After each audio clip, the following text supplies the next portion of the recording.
Amin book and literature house پیش کرتا ہے۔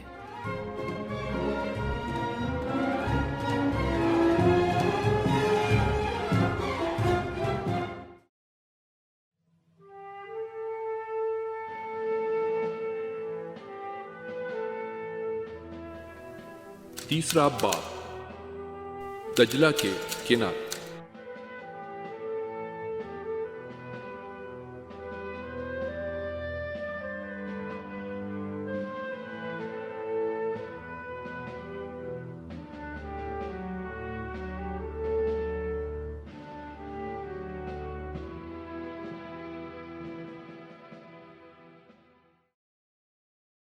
عربی زبان سے محبت۔ میری والدہ عربی ماحول میں پلی بڑی تھی۔ ان کے دادا اصفہان سے نجف اشرف کی طرف ہجرت کر کے آئے تھے۔ وہ اصفہان کے نواحی علاقے نجف آباد میں ساکن میر دامادی خاندان سے تھی۔ نجف اشرف میں بھی اس خاندان کی شاخیں موجود ہیں۔ میرے نانا فاضل علماء میں سے تھے اور ان کی زبان عربی تھی۔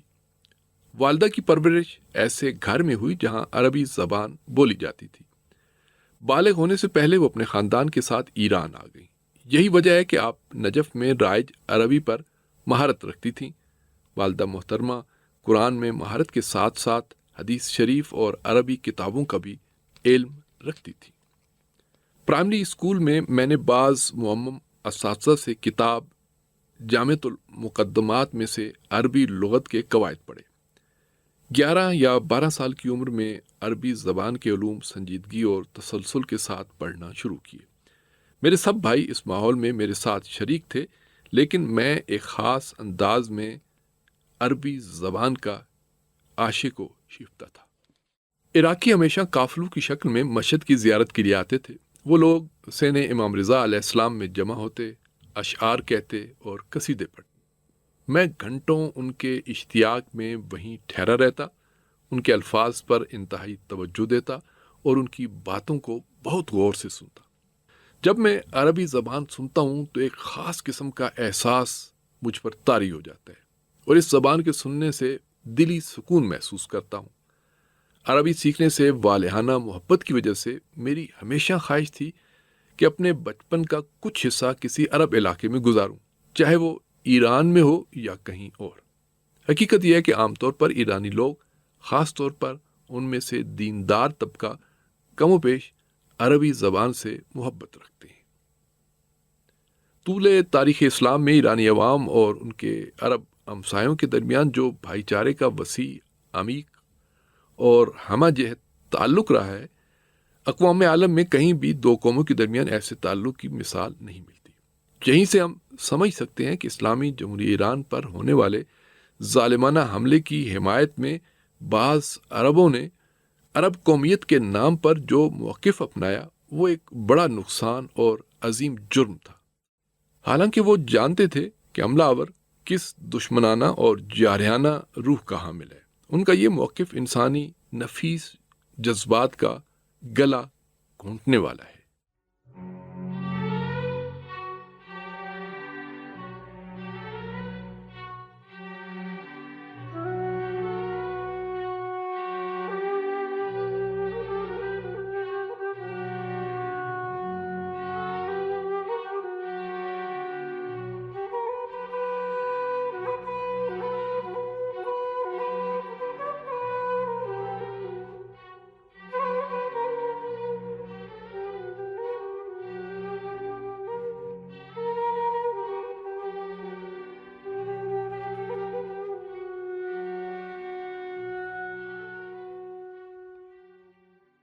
فصیح اور عوامی عربی کے درمیان۔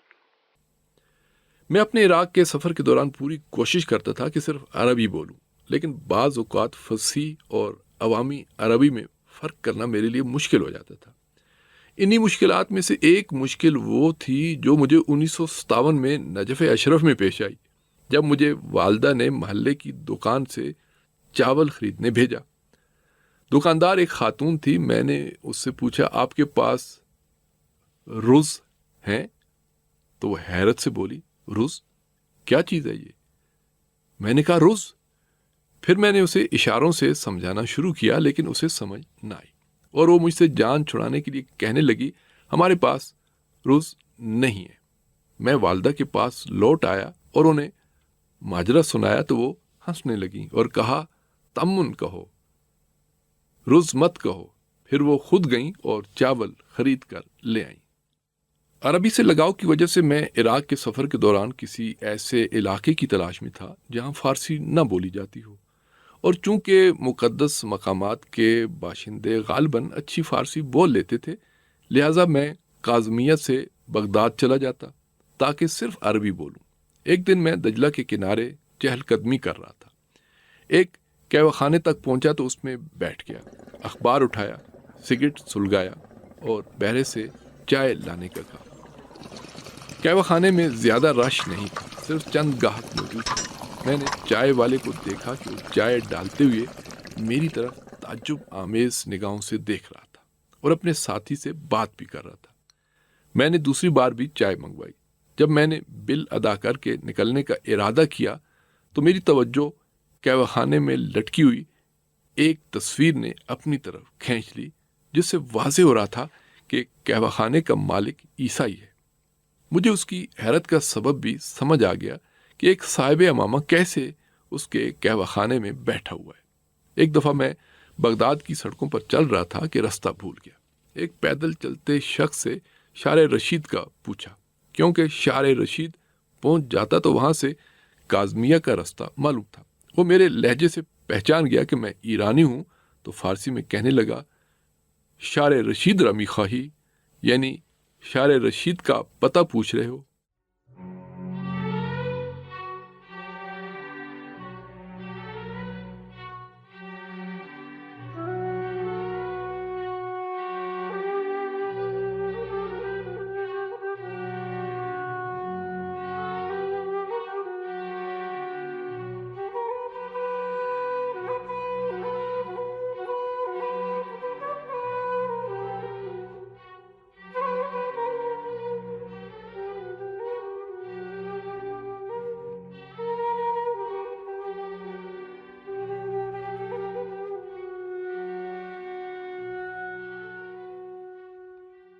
عربی سے ترجمہ۔ 1959 یا 1960 میں جب میں قم میں مقیم تھا تو معاصر عربی کتابوں کے مطالعے کے لیے شیخ کریمی کے گھر آنا جانا لگا رہتا تھا۔ شیخ کریمی خوزستان کے علماء میں سے تھے۔ ہم نے جبران خلیل جبران کی بعض کتابیں پڑھی اور میں نے ان دنوں جبران کی دمت الابتسامہ نامی کتاب کا ترجمہ بھی کیا، جو ابھی تک میرے پاس محفوظ ہے۔ یہ عربی سے فارسی ترجمے کے حوالے سے میرا پہلا کام تھا۔ پھر اس کے بعد میں نے محمد قطب اور سید قطب کی کتابوں کے ترجمے کیے اور ان میں سے اکثر کام جیل کی کوٹھریوں میں انجام پایا۔ محمد قطب کی کتاب شبہات حول الاسلام، اسلام کے بارے میں کچھ شبہات کے اکثر حصے کا ترجمہ کیا، لیکن جب مجھے پتہ چلا کہ مجھ سے پہلے 2 دفعہ اس کتاب کا ترجمہ ہو چکا ہے تو اس کو چھوڑ دیا۔ سید قطب کی کتاب المستقبل لحاظ الدین، اس دین کا مستقبل کا ترجمہ کیا۔ اس کتاب نے میرے ذہن میں فکر و تحقیق کے لیے بہت سارے موضوعات کو جنم دیا، جنہیں میں نے کتاب کے ساتھ اضافہ کیا۔ یہ اضافہ ساواک کے مزید غضبناک ہونے کا سبب بنا۔ میں نے ایک اہم مقدمے کے اضافے کے ساتھ سید قطب کی کتاب الاسلام والمشکلات الحزارہ کا ترجمہ کیا۔ جن کتابوں کو میں نے عربی سے فارسی میں ترجمہ کیا ان میں تفسیر فی ظلال القرآن کی 6 طبعات کی پہلی جلد بھی شامل ہے۔ احمد آرام پہلی طبعات کا مکمل ترجمہ کر چکے تھے، لیکن سید قطب نے 6 طبعات میں اپنی کتاب پر بہت سے اضافات بھی کیے۔ مجھے کسی نے 2500 تومان کے عوض اس کتاب کے ترجمے کی تجویز دی۔ میرے مالی حالات اچھے نہیں تھے، لہذا میں نے تجویز قبول کر لی۔ میں اس کتاب سے شدید متاثر تھا، لہذا پورے جذبات و احساسات کے ساتھ اس کا ترجمہ کیا۔ بعض عبارتوں سے اس قدر متاثر ہوتا کہ میرے رونگٹے کھڑے ہو جاتے، خصوصاً مقدمے میں۔ صحیح اور خالص اسلامی معاشرے تک امامت کی فکر اور نظریے کو پہچاننا میرے اہم اہداف میں سے ایک تھا۔ اس ضمن میں شیخ راضی آل یاسین کی کتاب صلح الامام الحسن کا ترجمہ کیا۔ اس کے علاوہ دیگر کئی کتابوں کے بھی ترجمے کیے۔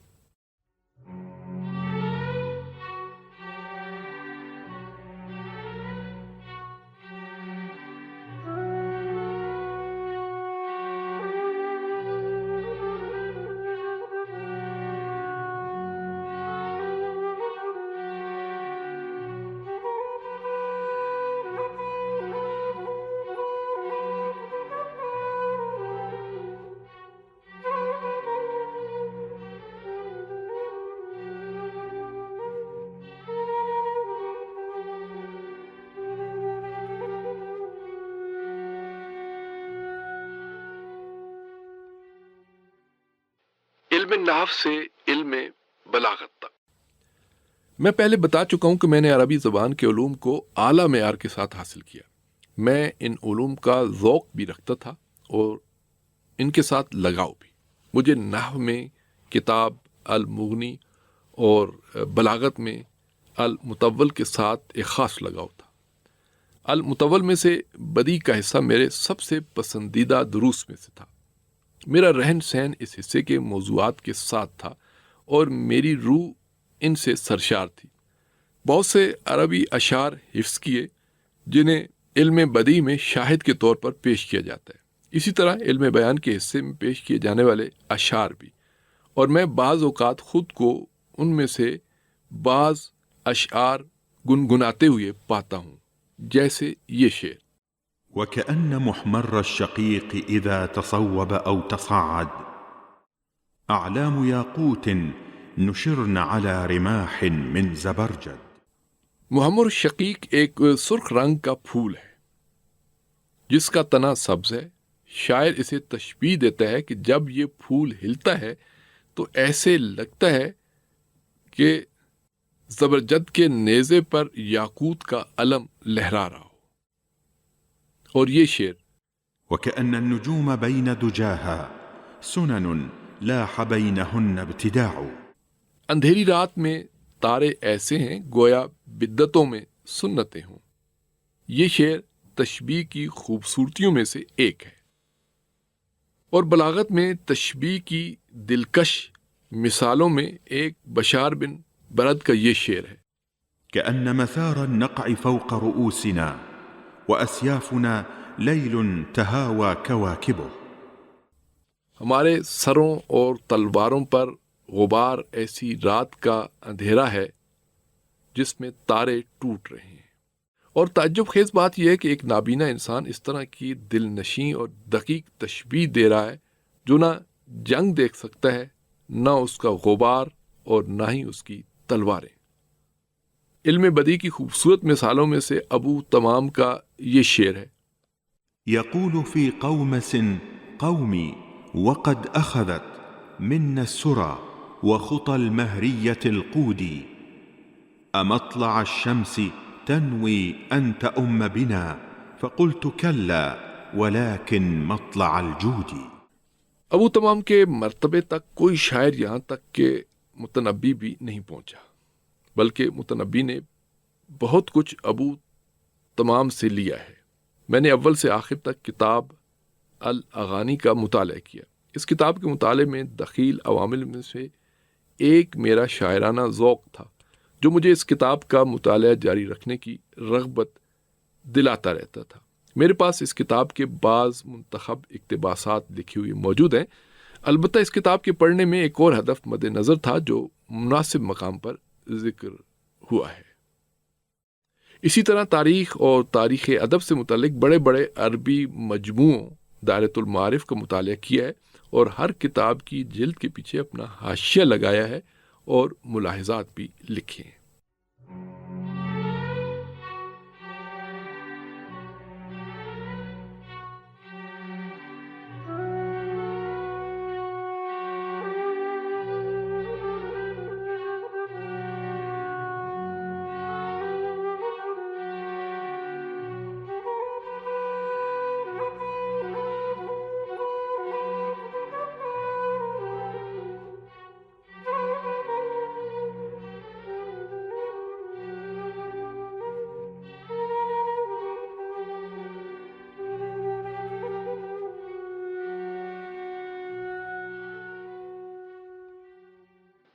ابو ضیا۔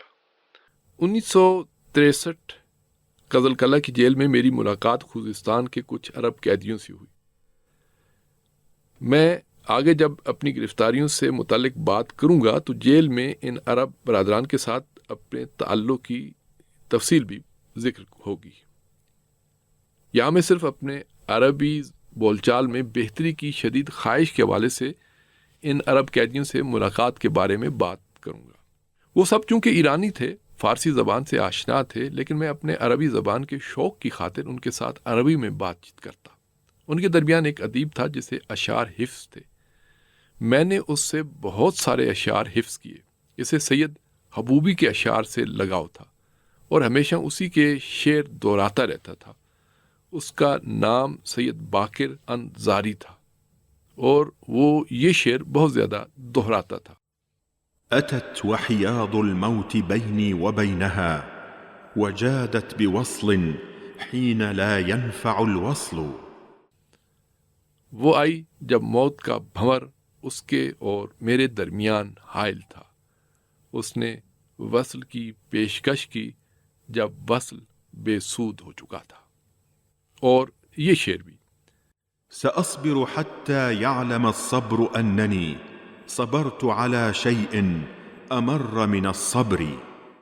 میں اتنا صبر کروں گا یہاں تک کہ صبر بھی جان لے کہ میں نے صبر سے بھی کٹھن چیز پر صبر کیا ہے۔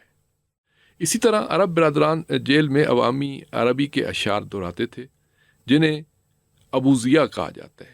ان میں سے جو اشعار میرے حافظے میں باقی ہیں ان میں سے ایک یہ ہے، البدر شعب جبينك والله ليلة والبرد بشفاك يا أدعج والله ليلة مضت ليلة بوصالك والله ليلة عثر بيها الدهر وحواك لي۔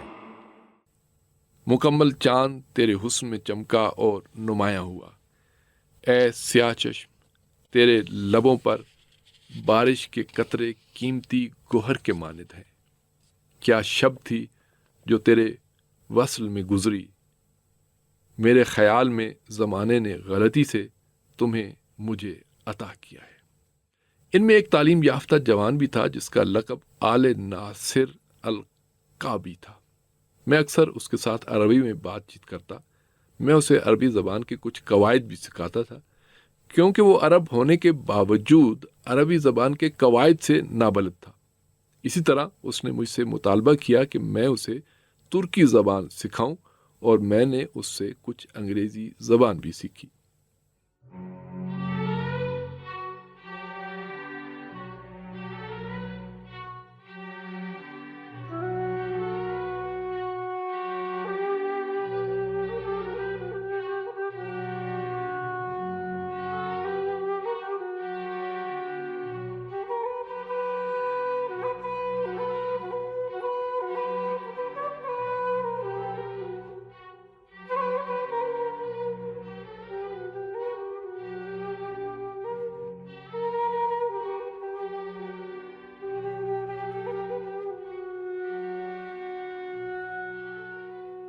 عراقی شاعر جواہری۔ پورے معاصر عربی ادب نے مجھے متاثر نہیں کیا، بلکہ اس ادب میں نے بعض ایسی چیزوں کو پایا جو عربی زبان اور ذوق کے لیے نقصان دہ ہیں۔ بطور مثال خاص طور پر اس ادب کا ذکر کروں گا جو انداز اور معانی میں یورپی ادب سے متاثر ہے۔ یہ نہ تو عربی ادب ہے اور نہ ہی غربی یعنی مغربی۔ یہ ادب کی ایک مسخ شدہ صورت ہے جسے کوئی باذوق اور طبع سلیم رکھنے والا شخص پسند نہیں کرتا۔ یہی وجہ ہے کہ میں ایسے ادب کی تلاش میں رہتا تھا جو میرے اس عربی ذوق کے ساتھ، جس کے ساتھ میں پروان چڑھا، مناسبت رکھتا ہو، اور یہ ادب زبان اور انداز میں قدیم اور مستند عربی پر اعتماد کرتا ہو۔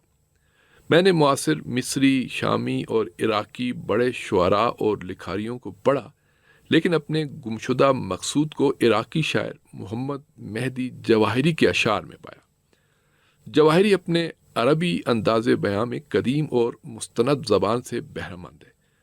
چونکہ اس نے اصلی ادبی اور دینی گھرانے قبیلہ جواہری اور نجف کے دینی اور ادبی ماحول میں پرورش پائی ہے، اس کی شاعری عوام کے دکھوں، اور ان کی امیدوں کو موضوع بحث بنانے میں منفرد حیثیت رکھتی ہے۔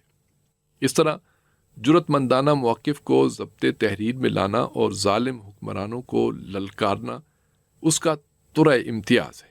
اسی وجہ سے اسے گرفتاریوں اور جیلوں کا سامنا رہا۔ جب میں نے اپنے لبنانی ادیب دوست مرحوم سید محمد جواد فضل اللہ سے جواہری کے انقلابی ہونے اور اس کے مضبوط موقف کے بارے میں سنا تو اسے زیادہ پسند کرنے لگا۔ اسی طرح انہوں نے مجھے بتایا کہ جواہری نے شیخ محمد حسین کاشف الغطا کے سامنے قصیدہ کہا جس نے انہیں دل کی گہرائیوں تک متاثر کیا۔ شیخ فرط جذبات میں خود پر قابو نہ رکھ پائے اور بلند آواز سے کہا، خدا کی قسم تم اس دور کے متنبی ہو۔ جواہری نے فوراً جواب دیا، اے بزرگوار، متنبی سیف الدولہ کا شاعر تھا اور میں سیف الاسلام کا شاعر ہوں۔ سیف الاسلام سے جواہری کی مراد خود شیخ کاشف الغطا تھے۔ میں آپ سے کیا چھپاؤں، جب میں نے جواہری کے بعض قصائد پڑھے تو میری آنکھیں نم ہو گئیں۔ ان میں سے ایک شعر یہ تھا، نامي جياع الشعب نامي حرستك آلهة الطعام نامي فإن لم تشبعي من يقظة فمن المنام سو جاؤ اے قوم کے بھوکھو سو جاؤ، غذائی ناخدا تمہاری حفاظت کر رہے ہیں، سو جاؤ، اگر تم بیداری میں سیر نہیں ہوئے تو نیند میں ہو جاؤ گے۔ لیکن مجھے اس وقت دکھ ہوا جب میں نے اس قصیدے میں کچھ اشعار پڑھے جو اس بات کی علامت تھی کہ دین کو اور دینی علماء کی ذمہ داریوں کو غلط سمجھا گیا تھا۔ ان اشعار میں وہ کہتا ہے، نامي على تلك العظات الغر من ذاك الإمام يوصيك أن تدعي المباهج واللذائذ للئام وتعوضي عن كل ذلك بالسجود وبالقيام۔ اے قوم، آئمہ مساجد کے خوبصورت خطبے سن کر سو جاؤ جو تمہیں نصیحت کرتے ہیں کہ لذتیں اور آسائشیں گھٹیا لوگوں کے لیے چھوڑ دیں اور ان سب کے بدلے صرف قیام و سجود پر اکتفا کریں۔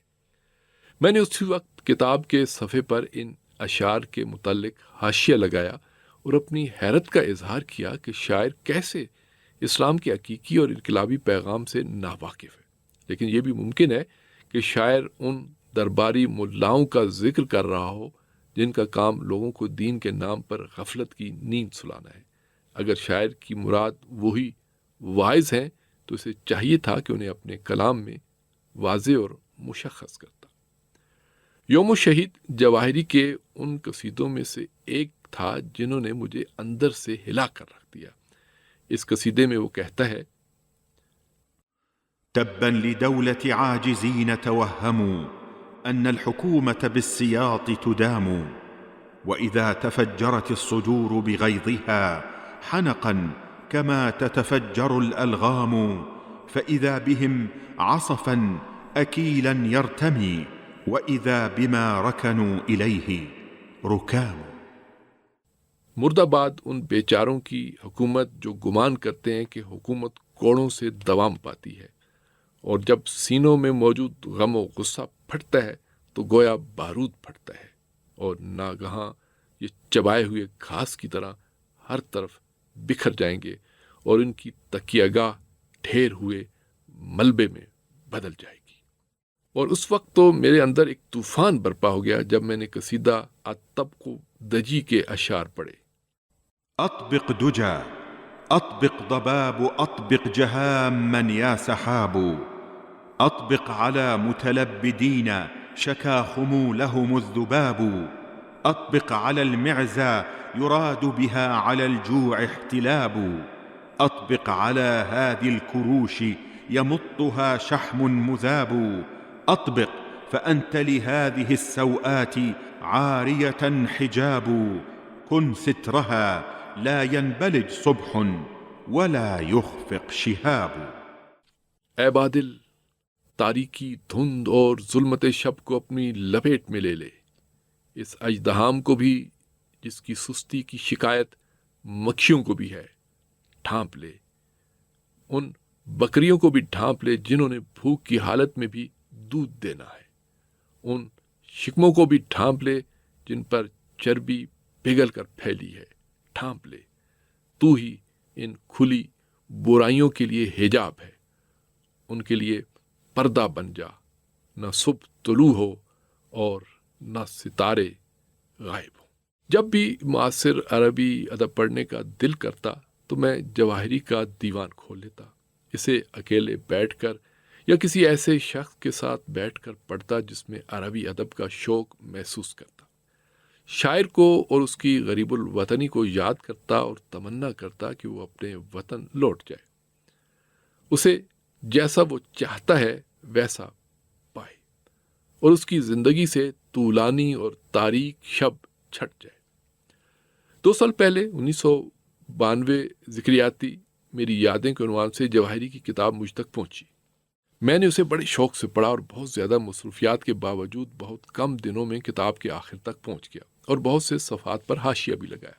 جب میں اسے کسی واقعے کی طرف اشارہ کرتے ہوئے پاتا تو ان کے دیوان کی طرف مراجعہ کرتا تاکہ دیکھوں کہ انہوں نے اپنے اشعار میں اس واقعے کو کیسے بیان کیا۔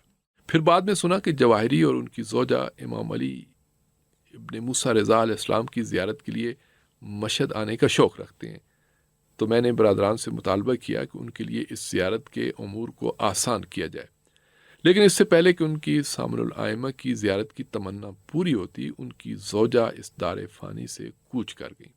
میں نے دستور دیا کہ آل جواہری اور ان کے شاعر کے احترام میں ان کی زوجہ کے ایصال ثواب کی مجلس امام رضا علیہ السلام کے مقدس حرم میں رکھوائی جائے۔ پھر میرے دفتر سے ایک وفد انہیں تعزیت پیش کرنے اور اسلامی جمہوریہ ایران کے دورے کی دعوت دینے گیا۔ انہوں نے فوراً دعوت قبول کی اور ایران کی طرف رخت سفر باندھ دیا۔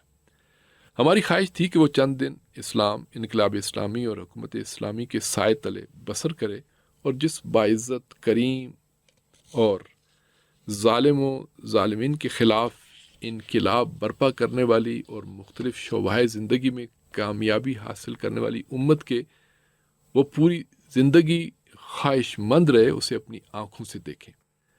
ہم چاہ رہے تھے کہ جیسے ان کی خواہش تھی ویسے ہی زندہ، جیتا، جاگتا، متحرک اور انقلابی اسلام دیکھیں تاکہ ان کے دل کو قرار آئے اور اپنی زندگی کے طویل سفر کو خیر و بھلائی پر اختتام بخشیں۔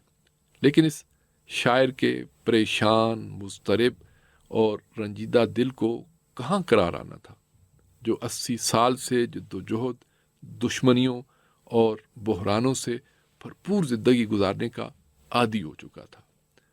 وہ کچھ عرصہ یہاں رکے جس میں میرے ساتھ ملاقات کی اور میرے اور جمہوری اسلامی کے متعلق اپنی نیک خواہشات کا اظہار کیا۔ انہوں نے مجھے اپنی کتاب ذکریاتی یعنی میری یادیں بھی پیش کی اور کچھ اشعار بھی۔ جواہری کے بارے میں یہ باتیں ذکر کرنے کا مقصد یہ تھا کہ میں معاصر عربی کے اچھے اشعار سے لگاؤ رکھتا ہوں اور میں امید رکھتا ہوں کہ یہ اشعار بہترین زندگی کے حصول کے لیے امت اسلامی کے قلوب میں پائے جانے والے جذبات کی ترجمانی کی ذمہ داری ادا کریں گے۔ قصیدے کا پہلا مصرع یہ تھا: سيدي أيها الأعز الأجل أنت ذو منة وأنت المدل۔